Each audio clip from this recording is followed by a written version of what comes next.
ముందుగా నేను ఇంకా రియాలిటీలో లేను, నాకు ఇంకా ఇది నిజమా కాదని కూడా అప్పుడప్పుడు అనిపిస్తుంది, ఇప్పుడు కూడా అనిపిస్తుంది. Very very happy to be part of this project. ఎప్పుడుంచో మళ్ళీ ఆయనతో పని చేయాలనుకోవడం, అది ఇలాగా నా best friend from the industry, నాకు తెలిసిన ఏకైక ఫ్రెండ్, చాలా దగ్గరైన వ్యక్తి, చాలా చాలా చాలా నచ్చే వ్యక్తి, ఆయనతో పనిచేయడం, అలాగే మాకు తెలిసిన దానయ్య గారితో పనిచేయడం వెరీ వెరీ హ్యాపీ. ఫస్ట్లీ అసలు ఈ ప్రాజెక్ట్ ఎలా మొదలైంది అనేది అసలు మీ అందరికీ తెలియాలనేది నా చిన్న ఇది ఇంట్రెస్ట్. ఒకరోజు ఫ్యూ మంత్స్ బ్యాక్ ఎప్పుడైతే ఈ ప్రాజెక్ట్ అనుకున్నారో ఆయన 1 year అయిపోయింది. ఏమో సార్ మీతో ఉంటే టైం తెలియట్లేదు. సో ఎక్కడో నేను ఊరికి వెళ్తూ ఆయన హౌస్ వెళ్ళే దారిలో, ఎయిర్పోర్ట్కి వెళ్ళే దారిలో ఉందని ఆయన ఒకసారి వెళ్ళే దారిలో ఒకసారి నా ఇంటికి వచ్చేసి వెళ్ళు క్యాజువల్గా ఒకసారి అంటే వెళ్ళాను. వెళ్తే ఆయన ఇంటి ఎంటర్ అయిన వెంటనే ఒక సెపరేషన్ ఉంటుంది. దాని తర్వాత దాని వెనకాల ఫ్యామిలీ అందరూ కూర్చున్నారు. ఆ సెపరేషన్ ఒక కింద భాగం కనిపిది మనకి కాలు వరకు. లోపలికి వెళ్ళిన తర్వాత ఒక మంచి పోజ్లో ఇక్కడ తారక్ కింద నేల మీద అలాగ రిలాక్స్ అయ్యి కూర్చున్నాడు. అదేంటి ఈయనన్నాడు ఇక్కడ అనుకున్నాను. అదేంటి సార్ అన్నీ తారక్ నా మొహం చూడడం ఏంటి బ్రో, నువ్వు ఇక్కడ ఏంటి అన్నాడు. నేను ఇక్కడ నువ్వేం చేస్తున్నావు? పాపం ఆయన మీరిద్దరు ఏదైనా మాట్లాడుకోవాలా రాజమౌళి గారు, నేను బయటికి వెళ్తాను అన్నాడు. కాదు నువ్వు ఏదైనా మాట్లాడుకుంటే చేసుకొని నేను కొంచెంసేపు వెయిట్ చేస్తాను, నా ఫ్లైట్కి టైం ఉంది ఇంకా అన్నాను. కొంచెంసేపు అలా ఆ కన్ఫ్యూజన్ ఆయన అలాగే సస్టైన్ చేసి మీరిద్దరు ఆగండి అని మా ఇద్దరిని లోపలికి తీసుకెళ్ళి అప్పుడే మాకు అనౌన్స్ చేయడం జరిగింది. సో మా ఇద్దరికి తెలియని ఒక అనౌన్స్మెంట్ మాకు అంత చక్కగా ఆయన చెప్పడం మా ఇద్దరికి చాలా ఆనందం వేసి, ఒకసారి మా ఇద్దరు మొహాలు చూసుకుని గట్టిగా లేచి గట్టిగా ఆయన్ని పట్టుకుని ఖచ్చితంగా ఈ సినిమాలో ఇద్దరం will be more than happy to work అని ఒకేసారి ఆ మాట చెప్పడం అనేది was the most memorable day for me in my life.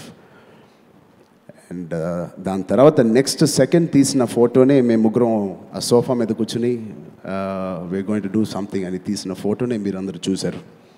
So thank you. This will be a very very memorable characters we are playing. చాలా రెస్పెక్ట్ఫుల్గా, మర్యాదతో, ఒక బాధ్యతతో తీసుకున్న ఒక డిజైన్ చేసిన ఒక క్యారెక్టర్ని మేము అంతే ఫీల్ అవుతూ, మేము కూడా అలా ఫీల్ అవుతూ చేస్తున్నాం. సో ఇది ఒక ఫిక్షనల్ స్టోరీ ఆయన చెప్పినట్టే. అండ్ చాలా జాగ్రత్తగా చేస్తున్నాం అండ్ చాలా హోప్ఫుల్గా ఉన్నాను. మా ఇద్దరు కాంబినేషన్ ఇంతకుముందు ఎలా ఉందో ఇది కూడా అంతకన్నా ఎక్కువ పెద్ద హిట్ అవ్వాలని మనస్ఫూర్తిగా కోరుకుంటూ, and I already enjoying working with him.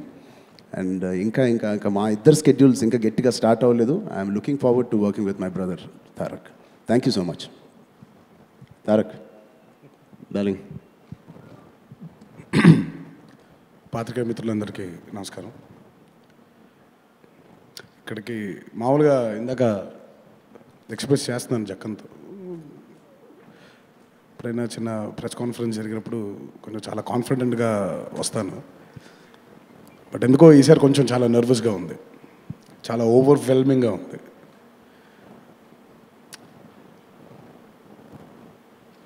ఇది జక్కన్తో 4వ చిత్రం నేను చేయడం. అన్నిటికంటే ఈ చిత్రం చాలా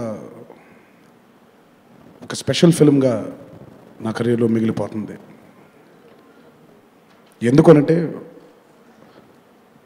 జక్కన్తో పనిచేయడం, దానితో పాటు sharing my screen space with Charan. అంటే మా ఇద్దరు ఫ్రెండ్షిప్, మా ఇద్దరు బాండింగ్ ఈ చిత్రంతో మొదలవ్వలేదు. నాకు తెలిసిన ఒక మంచి మిత్రుడు, నా కష్ట సుఖాలు పంచుకునేటువంటి స్నేహం కలిగినటువంటి మిత్రుడు. ఈ బాండింగ్ ఎప్పుడైతే మాకు ఏర్పడిందో ఒక చిత్రంలో పనిచేయకంటే ముందు, అది చిత్రంలోకి వచ్చేసరికి, ఈ చిత్రం మేము ఇద్దరం కలిసి చేసేసరికి అది ఇంకో వేరే లెవెల్కి వెళ్ళిపోయింది మా ఫ్రెండ్షిప్. ముందుగా I just pray God that we remain friends for ever like this. ఎందుకంటే ఒక్కోసారి అంటూ మంచి బంధాలు వచ్చినప్పుడు దిష్టి తగులుతుందని మా అమ్మ చెప్తూ ఉంటుంది. సో ఆ దిష్టి తగలకూడదు మా ఇద్దరికి అని ముందుగా దాని గురించి చెప్పడం జరిగింది. RRR is definitely a film which demands a lot from the actors అండి. మేము ఇప్పటిదాకా అంటే మేమే కాదు మీరు కూడా మనకొక తెలియని ఒక గీత ఉంది. అల్లూరి సీతారామరాజు గురించి కానివ్వండి, కొమరం భీమ్ గారి గురించి కానివ్వండి, ఈ ఇద్దరు గొప్ప వ్యక్తుల గురించి మనకి తెలియని ఒక గీత, మనకి తెలిసిన గీత ఒకటి ఉంది. ఇప్పుడు వాళ్ళిద్దరూ మనకి తెలియని గీత, వాళ్ళిద్దరూ గనక కలిసి ఉంటే ఏం జరుగుండేది అనే ఒక తాత్పర్యాన్ని ఎప్పుడైతే దర్శకుడు చిత్రంలోకి తీసుకొచ్చాడో నటులుగా మాకు అది కొత్తగా అయిపోయింది. It's complete blank. నేను ఎప్పుడు ఒక నటుడికి ఎంత ఇన్ఫర్మేషన్ తక్కువ ఉంటే అంత తన ఎఫర్ట్ బయటకు వస్తుందని నమ్మే వ్యక్తిని నేను. సో ఈ చిత్రం నాకు చరణ్కి నటులుగా ఎదగడానికి ఎంతో దోహదపడుతుంది, ఎంతో దోహదపడుతుంది. ఈ చిత్రానికి even before we started the shoot మేము చేసినటువంటి వర్క్షాప్స్ అవ్వచ్చు, మాకు ఇచ్చినటువంటి ట్రైనింగ్ అవ్వచ్చు, ఇట్ వాజ్ జస్ట్ ఫెంటాస్టిక్. ఇప్పటిదాకా చేసిన 28 చిత్రాల కంటే ఈ చిత్రంలో తీసుకున్నటువంటి ఎక్స్పీరియన్స్, ఈ చిత్రంలో తీసుకున్నటువంటి శిక్షణ మా ఫ్యూచర్ ఫిల్మ్స్కి, మేము చేయబోయే ఫ్యూచర్ ఫిల్మ్స్కి కూడా ఎంతో హెల్ప్ఫుల్గా నిల్చుంది. So the amount of training we've taken to play these amazing characters, to play these great characters was phenomenal. And తప్పకుండా ఆయన బ్రెయిన్లోంచి వచ్చినటువంటి ఈ థాట్ 101% ఒక గొప్ప చిత్రంగా ఇది తప్పకుండా నిల్చుంటుందని నా ప్రగాఢ విశ్వాసం. నటులుగా ఈ చిత్రంలో మేము పార్టిసిపేట్ చేయడం నిజంగా మా అదృష్టం. ఈ అవకాశాన్ని కల్పించినందుకు నిజంగా ఇంకొకసారి జక్కన్కి నా కృతజ్ఞతలు తెలియజేస్తూ, ఈ చిత్రంలో ఆయన అడిగిన వెంటనే